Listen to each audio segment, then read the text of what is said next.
नमस्कार दोस्तों, आप सभी का इस चैनल में फिर से बहुत बहुत स्वागत है।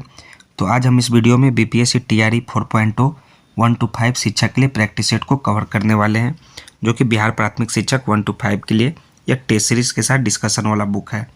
तो इसमें जो टेस्ट सीरीज़ दिया गया है वो समान अध्ययन का टेस्ट सीरीज़ दिया गया है, जो कि बिहार विद्यालय के पाठ्यक्रम एनसीईआरटी एवं एससीईआरटी से पूर्णतः तैयार है। तो इसमें जो है कुल 150 प्रश्न होंगे, जिसमें आपके 30 प्रश्न भाषा के होंगे और 120 प्रश्न समान अध्ययन के, और समान जागरूकता, प्राथमिक गणित, रीजनिंग, समान विज्ञान, सामाजिक विज्ञान, भूगोल, पर्यावरण एवं भारतीय राष्ट्रीय आंदोलन से इन विषयों से आपके प्रश्न पूछे जाएंगे।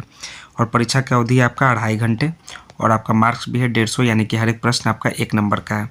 तो दोस्तों यह हमारा वीडियो नंबर 7 है, यानी प्रैक्टिस सेट नंबर 7 है। ये 20 सेट का जो बुक है इसमें 7वां प्रैक्टिस सेट है।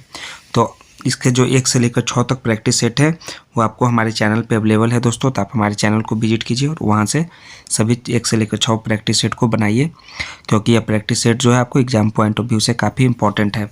तो अगर आप लोगों ने चैनल को अभी तक सब्सक्राइब नहीं किया है तो प्लीज़ दोस्तों चैनल को सब्सक्राइब कर दीजिए, क्योंकि यह टेस्ट सीरीज काफ़ी इंपॉर्टेंट होने वाला है। टेस्ट सीरीज नंबर 7 जो है हम लोग चलिए स्टार्ट करते हैं। फटाफट दोस्तों चैनल को सब्सक्राइब करते रहिए। तो पार्ट 1 में क्या है आपका टेस्ट सीरीज नंबर 7 का इंग्लिश लैंग्वेज। इसमें आपका 1 से लेकर 3 तक जो आपका प्रश्न होंगे उसको पैसेज को पढ़ना है केयरफुली, और इसका जो है आंसर देना है पैसेज के अनुसार। तो दोस्तों ये आपका यहाँ से लेकर यहाँ तक पैसेज है, वो आपको केयरफुली वीडियो को पॉज करके आराम से पढ़िए कि आपका पैसेज जो है आपका गलत ना हो जाए, पैसेज का आंसर। तो हम लोग पैसेज को नहीं पढ़ेंगे, क्योंकि यह वीडियो काफ़ी लंबा चला जाएगा अगर हम लोग पैसेज को पढ़ते हैं तो सिर्फ इसका आंसर बताते हैं अकॉर्डिंग टू पैसेज के हिसाब से कौन सा करेक्ट आंसर होगा। तो पहला प्रश्न जो है आपका ए मेनी साइड्स पर्सनालिटी मीन्स। तो अकॉर्डिंग टू पैसेज जो होगा इसका जो करेक्ट आंसर होगा ए मेनी साइडेड पर्सनालिटी मीन्स होता है a person having varied interests. So option number इसका सी करेक्ट आंसर हो जाएगा। दूसरा नंबर है कि पंडित नेहरू एंजॉयड। तो पंडित नेहरू क्या एंजॉय करते थे पैसेज के अनुसार, तो उन्हें रीडिंग और राइटिंग बुक भी अच्छा लगता था, और उन्हें फाइटिंग पॉलिटिकल और सोशल इविल्स भी है। तो 1 से अधिक आपका इनका जो होगा पंडित नेहरू का एंजॉयड था। So option number D more than one of the above correct answer है। तीसरा नंबर है कि which of the following statements reflect Pandit Nehru's point of view. तो स्टेटमेंट जो है रिफ्लेक्ट करता है science and humanism are equally important. तो अकॉर्डिंग टू पैसेज के हिसाब से आपका, यानी ऑप्शन नंबर सी इसका करेक्ट आंसर होगा। जब पैसेज पढ़िएगा तो आपको समझ में आएगा इसका आंसर। चौथा नंबर आपका प्रश्न क्या है कि give synonym for the following famous. तो इसमें जो फेमस का जो साइनोनिम क्या होगा, तो साइनोनिम होगा वो होगा पॉपुलर होगा। तो ऑप्शन नंबर सी इसका करेक्ट आंसर है पॉपुलर। पाँचवा है कि एंटोनिम बताना है, वो है ट्रांसपेरेंट। ट्रांसपेरेंट का एंटोनिम होगा वो होगा ओपेक। क्या होगा, ओपेक होगा, हम लोग सभी जानते हैं ओपेक इसका करेक्ट आंसर होगा एंटोनिम ट्रांसपेरेंट का। सो ऑप्शन नंबर सी इसका 5वां नंबर का करेक्ट आंसर हो जाएगा। चलिए छठा नंबर क्या है। छठा नंबर भी इंग्लिश से रिलेटेड है और 7वां नंबर भी, जिसको आपको करेक्ट वर्ड जो है ऑप्शन से चुनना है। ये आपका ब्लैंक जो है आपका दिख रहा है इस जगह, वहाँ पे आपको भरना है करेक्ट वर्ड। तो Google is one of the most popular search engine, it is by the internet user. तो क्या होगा, it is utilize by the internet user. So option number A इसका करेक्ट आंसर हो जाएगा। 7वां है कि Raj was a tired of Pooja's approach, so he asked her to make her final decision by that evening. तो होगा डेली, डेली इसका correct answer हो जाएगा, यानी ऑप्शन नंबर बी इसका 7वां का करेक्ट आंसर है। चलिए 8वां नंबर जो प्रश्न है आपका हिंदी लैंग्वेज से रिलेटेड है, किससे, हिंदी भाषा से रिलेटेड है। तो 8वां नंबर का पहला प्रश्न क्या है आपका हिंदी लैंग्वेज का, हे राम मेरी रक्षा करो, इस वाक्य में कौन सा कारक है। तो कारक से रिलेटेड यानी हिंदी ग्रामर से रिलेटेड, हिंदी लैंग्वेज से रिलेटेड ये प्रश्न है। इसमें जो है आपका संबोधन कारक है, संबोधन कर रहे हैं किसे, हे राम मेरी रक्षा करो। सो ऑप्शन नंबर ए इसका करेक्ट आंसर हो जाएगा। 9वां नंबर है कि जिस पंक्ति या जिन पंक्तियों में एक या अनेक वर्णों की एक ही क्रम में एक बार आवृत्ति हो तो वह कौन सा अलंकार होता है। तो यह जो है अलंकार कौन कहलाता है, वो कहलाता है छेकानुप्रास अलंकार। छेकानुप्रास अलंकार का यह जो है आपका डिफिनेशन दिया हुआ है। सो ऑप्शन नंबर सी इसका करेक्ट आंसर होगा। 10वां है कि उस विकल्प का चयन कीजिए जो निम्न मुहावरे का अर्थ व्यक्त करता है। तो मुहावरा क्या है आपका, आफत सिर पर लेना। तो आफत सिर पर लेना का अर्थ जो होगा वो होगा आपका झगड़ा को मोल लेना, इसे कहते हैं आफत सिर पर लेना। सो ऑप्शन नंबर ए इसका करेक्ट आंसर है 10वां नंबर प्रश्न का। 11 है कि विशेषण किसकी विशेषता बतलाता है। तो बताइए, विशेषण जो है संज्ञा का और सर्वनाम का दोनों का विशेषता बतलाता है। सो ऑप्शन नंबर इसका क्या हो जाएगा, बी करेक्ट आंसर है, संज्ञा और सर्वनाम दोनों की विशेषता। 12 नंबर है कि चित्रा मुग्दल को उनकी किस कृति के लिए साहित्य अकादमिक पुरस्कार से पुरस्कृत किया गया है। किनका नाम है, चित्रा मुग्दल। तो उनकी जो है साहित्यिक जो है कृति है, उनका नाम है poster box number 203 Nala Sopara, यानी ऑप्शन नंबर सी इसका करेक्ट आंसर है। 12 नंबर प्रश्न का दोस्तों ऑप्शन सी। 13 नंबर है कि ब्रज भाषा इनमें से किस रूप में सर्वाधिक प्रसिद्ध है। तो ब्रज भाषा जो है आपका काव्य भाषा के रूप में सर्वाधिक प्रसिद्ध है। सो ऑप्शन नंबर इसका ए हो जाएगा, काव्य भाषा। 14 नंबर प्रश्न क्या है, चोर उठ भागा यह वाक्य किस क्रिया का उदाहरण है। तो चोर उठ भागा जो है पूर्वकालिक क्रिया का उदाहरण है। सो ऑप्शन नंबर सी इसका करेक्ट आंसर हो जाएगा। 15 नंबर है कि आचार्य भरत ने रसों की संख्या कितनी मानी है। तो आचार्य भरत ने रसों की संख्या कुल 8 मानी है। तो यानी ऑप्शन नंबर ए आचार्य भरत के अनुसार 8 करेक्ट आंसर होगा। 16 नंबर है कि दिए गए विकल्प में रेखांकित खंड को प्रतिस्थापित करने के लिए उपयुक्त विकल्प का चयन करें। तो कोयल का कंठ मधुरतम है। तो कोयल जो है इसमें जो है रेखांकित खंड है, तो इसके जगह कौन सा विकल्प सही होगा। तो इसके जगह जो करेक्ट आंसर होगा, कोकिला का कंठ मधुरतम है, कोयल नहीं कोकिला इसका करेक्ट आंसर होगा। यानी कि ऑप्शन नंबर इसका एक करेक्ट आंसर हो जाएगा, कोकिला। नेक्स्ट आपका क्या है, 17 नंबर, ढाक के वही 3 पात होना का मुहावरा अर्थ है। ढाक के वही 3 पात होना, इस मुहावरा का अर्थ होता है सदा एक सा होना। क्या, सदा एक सा होना, यानी ऑप्शन नंबर इसका भी ए करेक्ट आंसर है 17 नंबर प्रश्न का। नेक्स्ट है 18 नंबर प्रश्न कि आंदोलन शब्द का समानार्थक शब्द चुनिए। तो आंदोलन शब्द का जो समानार्थक शब्द होगा वो होगा अभियान होगा, यानी ऑप्शन नंबर इसका साइनोनिम क्या होगा, अभियान आंदोलन का। ऑप्शन सी इसका करेक्ट आंसर हो जाएगा। अल्पज्ञ शब्द का सटीक विलोम शब्द क्या होगा, एंटोनिम, यानी उल्टा अल्पज्ञ का होता है सर्वज्ञ। ये सभी व्याकरण से रिलेटेड प्रश्न है, हिंदी व्याकरण से। सो ऑप्शन 20 का करेक्ट आंसर है। 20वां है कि दुख ही जीवन की कथा रही, क्या कहूँ आज जो नहीं कही। यह पंक्ति सूर्यकांत त्रिपाठी निराला की किस कविता में दिया गया है। ये जो पंक्ति दिया गया है वो है सूर्यकांत त्रिपाठी निराला की सरोज स्मृति कविता में। किसमें, सरोज स्मृति। ऑप्शन है इसका करेक्ट आंसर हो जाएगा। 21 है कि महावीर प्रसाद द्विवेदी द्वारा संपादित पत्रिका है। तो उनके द्वारा जो संपादित पत्रिका है वो है सरस्वती, यानी ऑप्शन नंबर इसका एक करेक्ट आंसर होगा, जो कि महावीर प्रसाद द्विवेदी द्वारा संपादित है। गति प्लस अवरोध संधि विच्छेद का अर्थ क्या होता है, उसका होगा गत्यवरोध। क्या होगा, गत्यवरोध गति प्लस अवरोध। ऑप्शन नंबर 20 का करेक्ट आंसर हो जाएगा। नीचे है आपका दिए गए कई शब्दों के लिए एक शब्द छाटे। युद्ध करने की इच्छुक, युद्ध करने की इच्छुक को हम लोग क्या कहते हैं, उसे कहते हैं युत्सु, यानी कि ऑप्शन नंबर इसका बी करेक्ट आंसर है 23 का।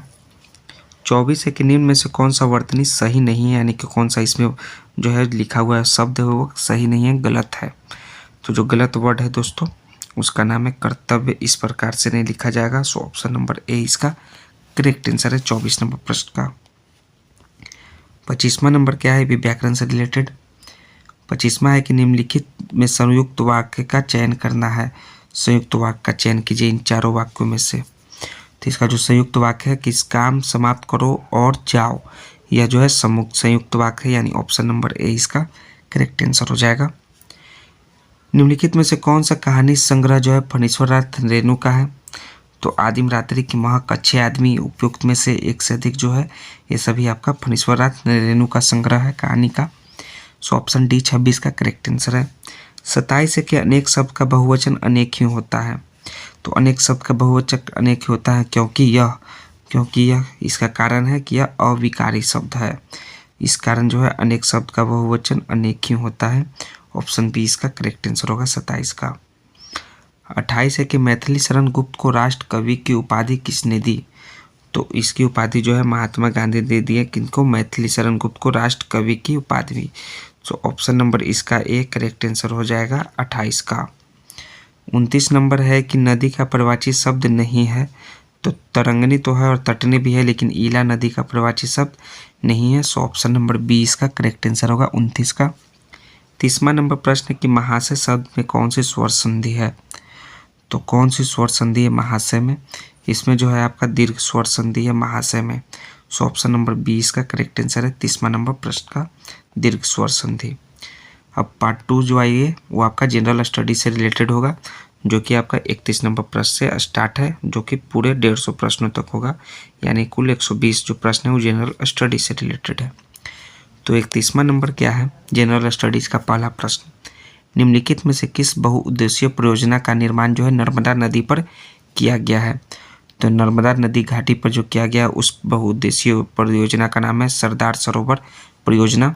सो ऑप्शन नंबर ए इसका करेक्ट आंसर हो जाएगा।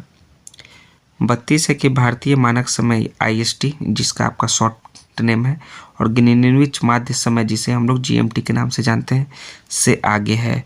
वो जो IST जो है GMT से कितना घंटे कितना मिनट आगे है, वो है आपका 5 घंटे 30 मिनट, यानी 5.5 घंटे आगे है IST GMT से। सो ऑप्शन नंबर सी इसका करेक्ट आंसर हो जाएगा। अक्षांश का 1 डिग्री लगभग किलोमीटर के बराबर है। तो अक्षांश का 1 डिग्री जो है याद रखिए लगभग 111 किलोमीटर के बराबर है। सो ऑप्शन नंबर इसका बी 33 का करेक्ट आंसर हो जाएगा। 34 है कि निम्नलिखित में से किसे विश्व के सर्वोच्च युद्ध क्षेत्र के रूप में जाना जाता है। वो जाना जाता है सियाचिन ग्लेशियर को, जिसे जो है विश्व के सर्वोच्च युद्ध क्षेत्र के रूप में जाना जाता है। सो ऑप्शन सी इसका करेक्ट आंसर हो जाएगा। 35 है कि जवादी पहाड़ी किस राज्य में स्थित है। तो जवादी पहाड़ी जो है आपका तमिलनाडु राज्य में स्थित है, ना कि वो आपका केरल में, ना ही वह कर्नाटका में है। सो 35 का ऑप्शन नंबर 20 का करेक्ट आंसर हो जाएगा तमिलनाडु। 36 नंबर प्रश्न है कि भारतीय इतिहास के किस काल को चित्रित धूसर मृदांड काल यानी PW पीरियड के रूप में जाना जाता है। तो उस काल का नाम है आपका उत्तर वैदिक काल, जिसे जो है PGW के नाम से पीरियड के नाम से जाना जाता है। So option number C correct answer है 36 का। 37 नंबर है कि भारत में ग्रीष्मकालीन मानसून के प्रवाह की समान दिशा निम्न में से है। तो उसका जो है आपका दक्षिण पश्चिम जो है समान दिशा निम्न में से है। सो ऑप्शन नंबर ए इसका करेक्ट आंसर है, जो कि भारत में ग्रीष्मकालीन मौसम के प्रवाह की गति है दक्षिण पश्चिम। ऑप्शन ए करेक्ट आंसर होगा। 38 है कि नलबान द्वीप कहाँ स्थित है। तो नलबान द्वीप जो है उड़ीसा के चिल्का झील में स्थित है। कौन सा? नलबान, जो कि आपके भारत राज्य में है। सो ऑप्शन नंबर ए इसका 38 का करेक्ट आंसर होगा। 39 है कि इनमें से कौन सी नीलगिरी पहाड़ियों की सबसे ऊंची चोटी है। तो नीलगिरी पहाड़ी का सबसे ऊंची चोटी इनमें से है, उसका नाम है डोडा बेट्टा, जो नीलगिरी पहाड़ी का सबसे ऊंची चोटी। सो ऑप्शन नंबर ए इसका करेक्ट आंसर है। 40 है कि संघ लोक सेवा आयोग के किसी सदस्य का कार्यकाल निम्न में क्या होता है। तो संघ लोक सेवा आयोग के किसी सदस्य का कार्यकाल जो है पद ग्रहण की तारीख से 6 वर्ष की अवधि या 65 वर्ष की आयु प्राप्त करने तक इनमें से जो भी पहले हो। तो ऑप्शन नंबर ए इसका करेक्ट आंसर होगा। 41 नंबर प्रश्न आपका क्या है, वो आपका मैथ से रिलेटेड है। तो आपका 41 से लेकर 45 तक हमें लगता है मैथ से रिलेटेड प्रश्न होंगे। तो आपको सभी जो है मैथ के प्रश्नों को वीडियो को पॉज करके सॉल्व कीजिएगा। देखिए 41 से 45 तक इधर मैथ के प्रश्न है, तो सभी 45 प्रश्न को जो है आपको आराम से आसानी से बारी बारी से सॉल्व कीजिएगा, क्योंकि हम लोग इसे इसका आंसर जो है लास्ट में बता देंगे। चलिए 46 नंबर प्रश्न है। 1940-41 में व्यक्तिगत सबने अवज्ञा की नीति के द्वारा युद्ध के प्रयासों का शांतिपूर्वक विरोध करने का निर्णय किसने लिया। तो इसका निर्णय लिए थे महात्मा गांधी ने। सो ऑप्शन नंबर इसका बी करेक्ट आंसर हो जाएगा। Option B. 47 है कि महात्मा गांधी कब भारतीय राष्ट्रीय कांग्रेस के अध्यक्ष बने थे। तो वो बने थे 1924 ईस्वी में महात्मा गांधी भारतीय राष्ट्रीय कांग्रेस के अध्यक्ष। 48 है कि महात्मा गांधी की हत्या नाथूराम गोडसे ने निम्नलिखित में से किस तिथि को किया था। तो नाथूराम गोडसे ने जो हत्या किया था वो 30 जनवरी को किया था, और ईस्वी का नाम है आपका 1948 ईस्वी, यानी आज़ादी की 1 साल बाद किया था। यानी ऑप्शन नंबर सी इसका करेक्ट आंसर हो जाएगा 48 का सी, 30 जनवरी 1948। 49वां है कि किस वर्ष के भारत के गवर्नर जनरल को वायसराय की उपाधि दी गई थी। वो दिया गया था 1858 में भारतीय गवर्नर जनरल को वायसराय की उपाधि। सो 1858 ऑप्शन बी इसका करेक्ट आंसर हो जाएगा। 50 है कि शिवाजी के मंत्रिपरिषद यानी अष्टप्रधान में विदेश मंत्री को कहा जाता था। तो विदेश मंत्री को जो कहा जाता था वो है सुमंत को विदेश मंत्री कहा जाता था, यानी ऑप्शन नंबर इसका सी करेक्ट आंसर होगा। 51 है कि 1946 के 9 सैनिक विद्रोह के बहादुरों को आत्मसमर्पण के लिए किसे तैयार किया गया था? वो तैयार हुए थे जिन्ना जी और सरदार वल्लभ भाई पटेल जी, यानी ऑप्शन जिन्ना और सरदार वल्लभ भाई पटेल जी। सो ऑप्शन नंबर सी इसका करेक्ट आंसर हो जाएगा। जिन्ना और पटेल ने 1946 के 9 सैनिक विद्रोह के बहादुरों को आत्मसमर्पण के लिए तैयार किया था। 52 है कि रॉयल सोसाइटी ऑफ लंदन का फेलो बनने वाला सबसे पहला भारतीय कौन था? तो सबसे पहला भारतीय का नाम है AC Wadia. So option number B इसका करेक्ट आंसर है 52 का बी। 53 है कि कांग्रेस ने किस तिथि को पूर्ण स्वतंत्रता दिवस मनाया था? तो कांग्रेस जो है पूर्ण स्वतंत्रता दिवस मनाया था 26 जनवरी 1930 को, यानी ऑप्शन बी इसका 53 का करेक्ट आंसर हो जाएगा। निम्न में से कौन सा संगठन ब्रह्म समाज के विरुद्ध था? तो ब्रह्म समाज के विरुद्ध जो संगठन का नाम है वह है धर्म सभा, यानी ऑप्शन नंबर इसका बी करेक्ट आंसर हो जाएगा धर्म सभा। 55 है कि स्वामी दयानंद सरस्वती ने प्रथम आर्य समाज 1875 ईस्वी में कहाँ स्थापित की? वो किए थे बम्बई में, यानी अभी का फिलहाल मुंबई। ऑप्शन नंबर ए इसका 55 का करेक्ट आंसर है। 56 है कि नौजवान सभा नामक क्रांतिकारी संगठन की स्थापना भगत सिंह द्वारा किस वर्ष की गई थी? नौजवान सभा नामक क्रांतिकारी संगठन की स्थापना वो किया गया था 1926 ईस्वी में भगत सिंह के द्वारा। सो ऑप्शन नंबर सी 56 का करेक्ट आंसर होगा।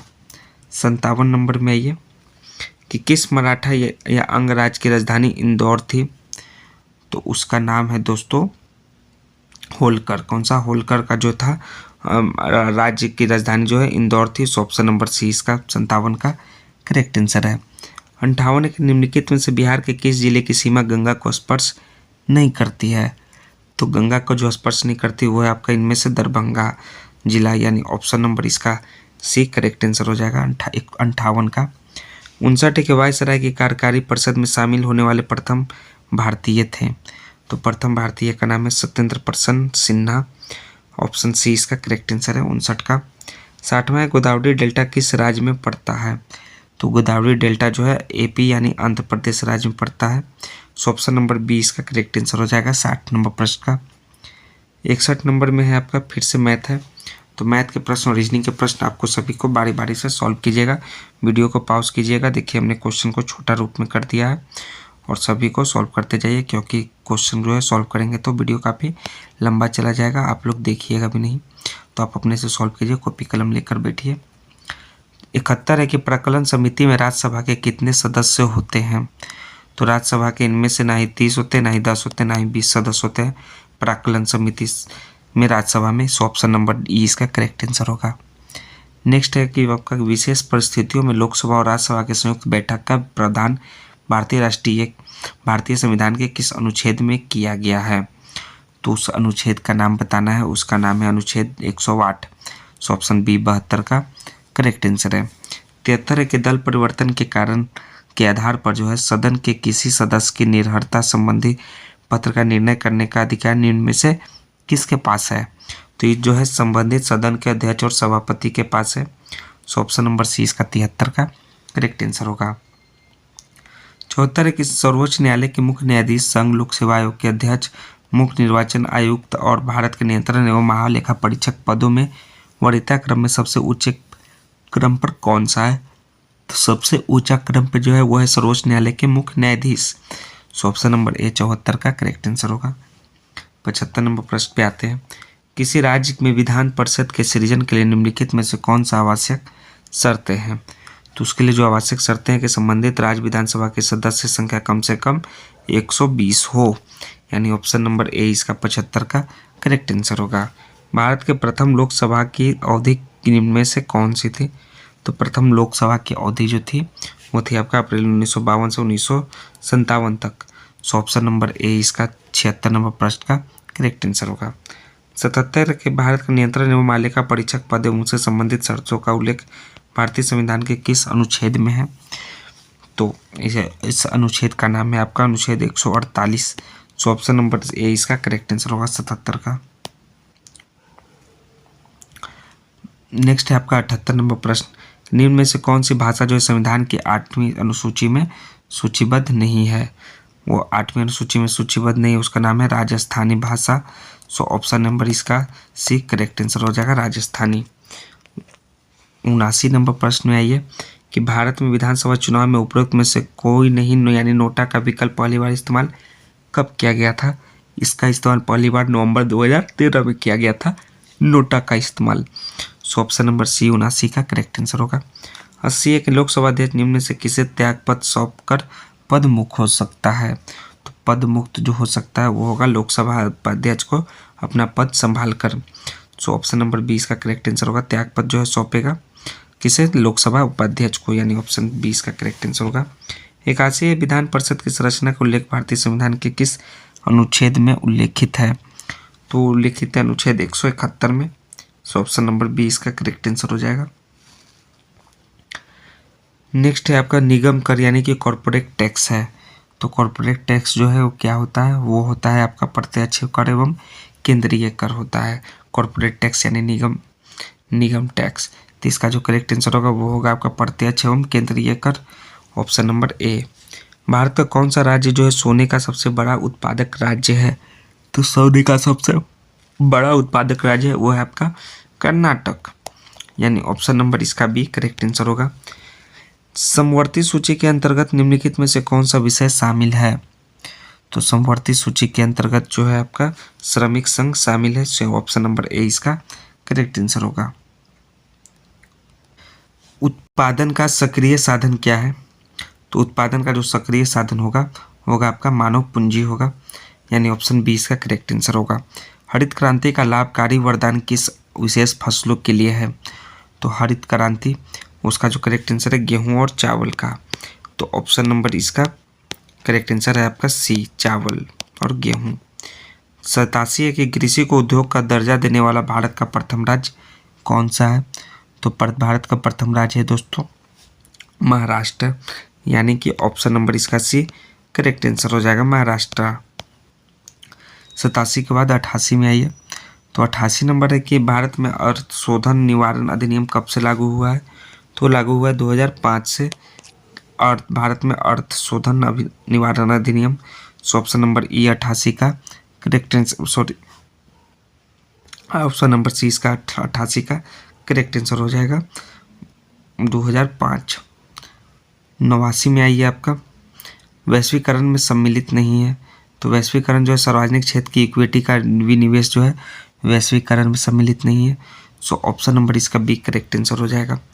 90 के भारत में कृषि पुनर्वित्त प्रदान करने के लिए शिखर स्तर की बैठक का नाम है। तो उस बैठक का नाम है दोस्तों कृषि एवं ग्रामीण विकास बैंक। सो ऑप्शन नंबर बी इसका करेक्ट आंसर हो जाएगा 90 का। 91 है कि क्षण चुंबक के भीतर चुंबकीय क्षेत्र रेखाओं की दिशा किस प्रकार होती है? तो उसकी जो दिशा होगी दक्षिणी ध्रुव से उत्तरी ध्रुव की ओर होगी। सो ऑप्शन नंबर सी इसका करेक्ट आंसर होगा। 92 नंबर में तो एक अभिसारी लेंस के पर्दे पर किसी प्रतिबिंब बनाने में प्रयुक्त किया जाता है, तो जब लेंस के ऊपरी भाग किसी अपारदर्शी पर्दे से ढक दिया जाए तो क्या होगा? तो होगा आपका प्रतिबिंब की तीव्रता घटेगी। सो ऑप्शन नंबर इसका सी करेक्ट आंसर होगा 82 का। 93 नंबर का है आपका एक व्यक्ति एक दीवार पर बल आरोपित करता है लेकिन वो उसे धकेल नहीं पाता, तो वह किस प्रकार का कार्य करता है? सो जो है कोई कार्य नहीं करता है। सो ऑप्शन नंबर सी 93 का करेक्ट आंसर हो जाएगा। 94 नंबर में है आपका निम्नलिखित में से कौन सा प्लेग जो बैक्टीरिया का वाहक है? तो बैक्टीरिया का वाहक प्लेग का नाम है जिनोप्लिसा, यानी ऑप्शन नंबर इसका भी सी करेक्ट आंसर होगा। वर्षा के बाद वायुमंडल में जल की निलंबित बूंदों में इंद्रधनुष बनता है। इंद्रधनुष बनने के लिए आवश्यक परिघटनाओं में इनमें से कौन सी परिघटनाएं शामिल है? तो उसका जो राइट आंसर होगा वो होगा आपका अपरिवर्तन, वर्ण विक्षेपण और पूर्ण आंतरिक परावर्तन का संयोजन। सो 95 का ये इसका करेक्ट आंसर हो जाएगा। 96 नंबर प्रश्न है निम्नलिखित में से कौन सा मल्चिंग का प्रभाव नहीं है?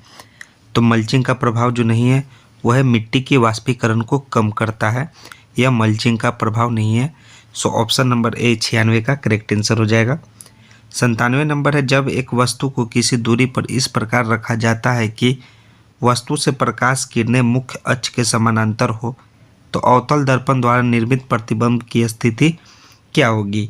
तो उसकी स्थिति जो होगी वह मुख्य फोकस पर होगी, यानी कि ऑप्शन नंबर इसका करेक्ट आंसर हो जाएगा सी, मुख्य फोकस पर। नेक्स्ट है 97 के बाद 98 नंबर प्रश्न, इनमें से कौन सी संरचना कार्बन परमाणुओं की एक बंध श्रृंखला से बनती है? तो वो बनती है वैली संरचना। कौन सा? वैली संरचना जो है कार्बन परमाणुओं की एक बंध श्रृंखला से बनती है। सो ऑप्शन नंबर बी इसका 98 का करेक्ट आंसर होगा। 99 नंबर प्रश्न है कि एक रासायनिक अभिक्रिया के लिए विषय में निम्नलिखित कथनों पर विचार कीजिए और बताइए कौन सा एक ट्रू है यानी सत्य कथन है। तो सत्य कथन, अणुओं की कुल संख्या अपवर्तित रहती है, यह सत्य नहीं है। ग्राम अणुओं की कुल संख्या वही रहती है, यह भी सत्य नहीं है। तो जो ट्रू है आपका कि कुल द्रव्यमान में परिवर्तन नहीं होता है। सो ऑप्शन नंबर सी 99 का करेक्ट आंसर हो जाएगा। 100वां नंबर प्रश्न है, देखिए भी साइंस से रिलेटेड कि धातुओं के संबंध में इनमें से कौन सा कथन सही नहीं है? कौन सा स्टेटमेंट इसमें फॉल्स है? तो जो फॉल्स स्टेटमेंट है कि सामान्यतः धातु जो है अम्लीय ऑक्साइड बनाती है, यह स्टेटमेंट आपका सही नहीं है। सो ऑप्शन नंबर बी 100वां का करेक्ट आंसर है बी। 101 नंबर प्रश्न है, निम्न में से कौन सा कार्बन यौगिक गुड़ जो है के किण्वन से बनता है? तो इनमें से जो बनता है वो है आपका एथेनॉल।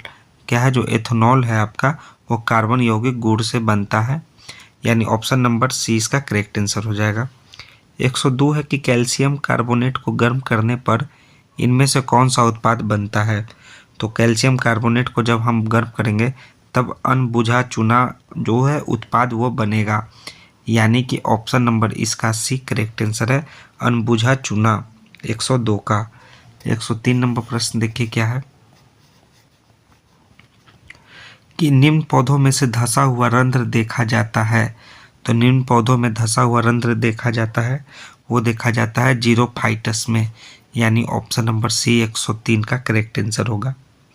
104 में आइए कि इनमें से किस कोलाइड में तरल परिक्षेपण माध्यम में ठोस परिक्षिप्त प्रावस्था होती है? तो वो होती है दोस्तों सॉल में। किस में? सॉल में होती है। ये सभी आपके साइंस रिलेटेड प्रश्न हैं, यानी ऑप्शन नंबर सी इसका करेक्ट आंसर होगा बायोलॉजी से। नेक्स्ट है 105, मानव में उत्सर्जन तंत्र के सही अनुक्रमित क्रम की पहचान कीजिए।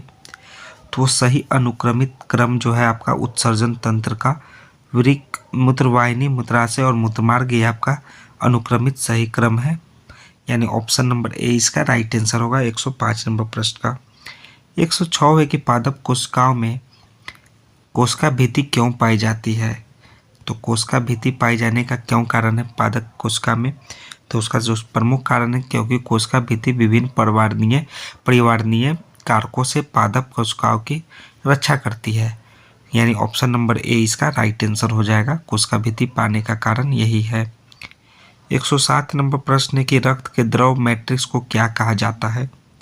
तो उसे कहा जाता है प्लाज्मा, यानी ऑप्शन नंबर इसका सी करेक्ट आंसर हो जाएगा। 108 है कि निम्नलिखित में से कौन सा महिला प्रजनन प्रणाली का हिस्सा नहीं है? तो वो है आपका वास डिफरेंस। क्या है? वास डिफरेंस जो है महिला प्रजनन प्रणाली का हिस्सा नहीं है। सो ऑप्शन नंबर ए इसका करेक्ट आंसर है 108 का। 109 नंबर प्रश्न देखिए कि परागकण को वर्तिक्राग पर स्थानांतरित करने के बाद सबसे पहले उसका क्या होता है? तो सबसे पहले उसका होता है यह नाभिक को बीजबांड में स्थानांतरित करने के लिए एक नालिका विकसित करता है, यानी ऑप्शन नंबर सी 109 का करेक्ट आंसर है। 110 है कि एड्स रोग किसके कारण होता है? तो वो होता है विषाणु के कारण। सो ऑप्शन नंबर ए 110 का करेक्ट आंसर हो जाएगा। 111 है कि इनमें से किस प्रकार की कोशिकाएं पादपों में संवहनी ऊतक का भाग नहीं होती है? तो वो होती है कोलेकाइमा। कौन? कोलेकाइमा नहीं होती है संवहनी ऊतक का भाग। सो ऑप्शन नंबर ए 111 का करेक्ट आंसर होगा।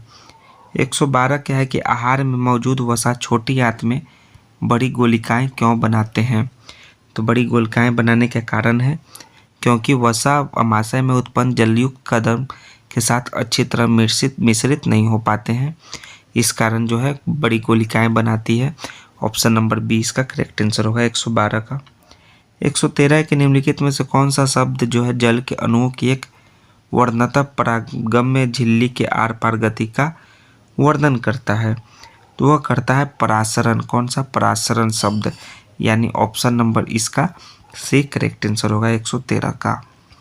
114 है कि समुद्र तल की तुलना में अधिक ऊंचाई पर सांस लेना अधिक कठिन क्यों होता है? तो अधिक कठिन जो होता है समुद्र तल की तुलना में ऊंचाई पर सांस लेना, क्योंकि वातावरण जो है कम सघन होता है, इस कारण कठिन होता है। ऑप्शन नंबर ए इसका करेक्ट आंसर होगा। चेचक यानी चिकन पॉक्स किस वायरस के कारण होता है? तो वो होता है आपका वेरिसेला वायरस के कारण चिकन पॉक्स रोग। ऑप्शन नंबर बी इसका करेक्ट आंसर होगा। 116 है कि रक्तचाप यानी ब्लड प्रेशर तथा श्वसन गति का नियंत्रण किसके द्वारा होता है? तो इसका जो नियंत्रण होता है मेडुला ऑब्लोंगेटा के द्वारा होता है। ऑप्शन नंबर सी आपका 116 का करेक्ट आंसर हो जाएगा, मेडुला ऑब्लोंगेटा। 117 है आपका कि स्वपोषियों की कुछ अभिलाक्षिक विशेषताएं नीचे दी गई है। तो दिए गए कथन में कौन सा स्वपोषियों के संबंध में गलत कथन है? तो जो गलत कथन है कि तुरंत उपयोग नहीं किए जाने वाले कार्बोहाइड्रेट जो है ग्लाइकोजन के रूप में संग्रहित हो जाते हैं, यह स्वपोषियों के संबंध में गलत स्टेटमेंट है, यानी ऑप्शन नंबर सी 117 का करेक्ट आंसर होगा। 118 के निम्न में से कौन सा ऊर्जा एक पारंपरिक स्रोत है?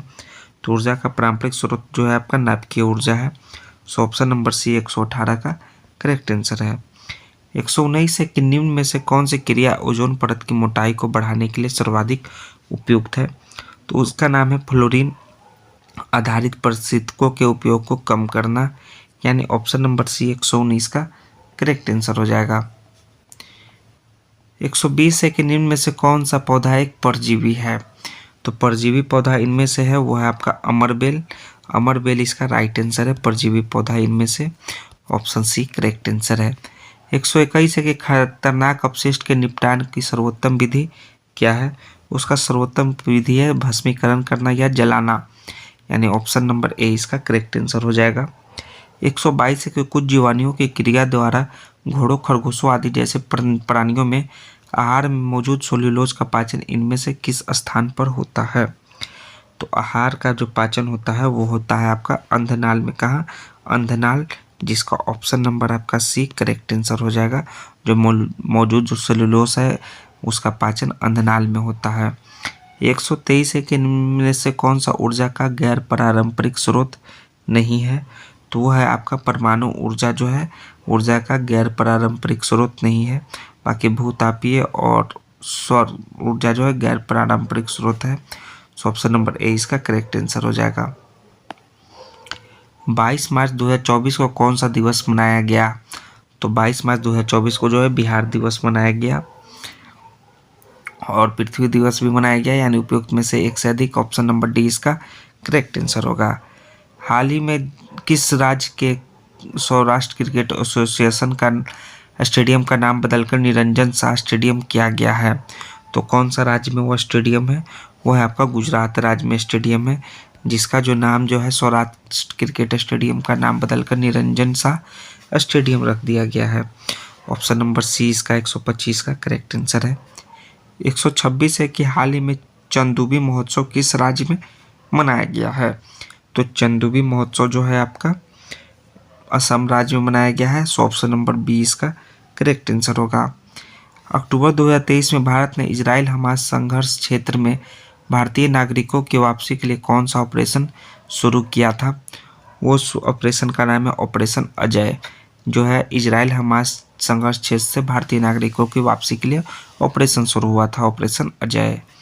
128 है कि तटीय पर्यटन को बढ़ावा देने के लिए भारत का पहला मरीना कहाँ बनाया जा रहा है? वो बनाया जा रहा है कर्नाटका में, भारत का पहला मरीना। ऑप्शन नंबर सी इसका करेक्ट आंसर होगा कर्नाटक। 129 है कि जुलाई 2024 से निर्माणाधीन सिंकुला सुरंग से किसे जोड़ा जा रहा है? वो जोड़ा जा रहा है हिमाचल प्रदेश और लद्दाख को सिंकुला सुरंग से, यानी ऑप्शन सी 129 का करेक्ट आंसर है। 130 है कि पुस्तक कन्वेंशन विद औरंगजेब के लेखक हैं? तो इस पुस्तक के लेखक हैं चारू निवेदिता, यानी ऑप्शन नंबर ए इसका करेक्ट आंसर है। कन्वेंशन विद औरंगजेब के लेखक चारू निवेदिता। एशियाई पैरा खेल 2023 में कुल कितने पदक जीतकर भारतीय खिलाड़ियों ने इतिहास रच दिया? तो है कुल 111 पदक जीतकर भारतीय खिलाड़ियों ने इतिहास रच दिया। सो ऑप्शन ए इसका करेक्ट आंसर हो जाएगा, जो कि एशियाई पैरा खेल 2023 में जीते हैं। 132 है कि आपका वर्तमान में राष्ट्रीय बाल संरक्षण आयोग के अध्यक्ष कौन है? इसके अध्यक्ष है प्रियांक कानूनगो। किसके? जो है राष्ट्रीय बाल संरक्षण आयोग के वर्तमान अध्यक्ष। सो ऑप्शन सी इसका करेक्ट आंसर है। 133 है कि हाल ही में वनडे में दोहरा शतक बनाने वाले पहले श्रीलंकाई क्रिकेटर कौन बने हैं? तो उनका नाम है दोस्तों, वो है आपके पथुम निशंका और कुशल मेंडिस। ये दोनों यानी ऑप्शन सॉरी दोस्तों, पथुम निशंका कुशल मेंडिस नहीं। सो ऑप्शन नंबर 20 का करेक्ट आंसर है पथुम निशंका। 134 है कि विश्व के सबसे बड़े परमाणु संलयन रिएक्टर का परिचालन कहाँ शुरू किया गया है? इसका परिचालन शुरू किया गया है जापान में सबसे पहला, यानी ऑप्शन नंबर 20 का करेक्ट आंसर है जापान। किस बैंक ने 100 डेज 100 पे अभियान शुरू किया गया है? किस बैंक ने 100 डेज 100 पे अभियान? तो ये क्या है शुरुआत आरबीआई ने, यानी ऑप्शन नंबर इसका सी करेक्ट आंसर है। नेक्स्ट है आपका 136 रीजनिंग के प्रश्न। तो मैथ के और रीजनिंग के प्रश्न जो है आप वीडियो को पॉज करके बारी बारी से सॉल्व कीजिएगा, क्योंकि रीजनिंग के प्रश्न को सिर्फ आंसर बता देने से रीजनिंग बनेगा नहीं। इसे आप कॉपी कलम लेकर आराम से बैठिए और सभी रीजनिंग के और मैथ के प्रश्न जो भी सेट में 150 प्रश्न वाला सेट है उसको वीडियो को पॉज करके सभी को आराम से सॉल्व करते जाइए। तो देखिए आपका ये 150 नंबर जो है आपका समाप्त हुआ। 136 से लेकर 150 यानी पूरे 15 प्रश्न जो है आपके रीजनिंग के हैं। बाकी और कुछ 20-25 आपके मैथ के प्रश्न हैं, आप सभी उसको बारी बारी से सॉल्व कीजिए। और ये देखिए आपका आंसर की है, यहाँ से आप सभी प्रश्नों के आंसर को मिलान कर सकते हैं जहाँ आपको समझ में ना आए। यहाँ आपका 150 प्रश्नों तक का आंसर की दिया गया है। तो दोस्तों आप सभी को ये हमारा प्रैक्टिस सेट कैसा लगा? तो फिर हम लोग नेक्स्ट प्रैक्टिस सेट में ज़रूर मिलेंगे। तब तक के लिए धन्यवाद दोस्तों, और चैनल को ज़रूर से ज़रूर सब्सक्राइब कर दीजिएगा। जय हिंद, जय भारत दोस्तों।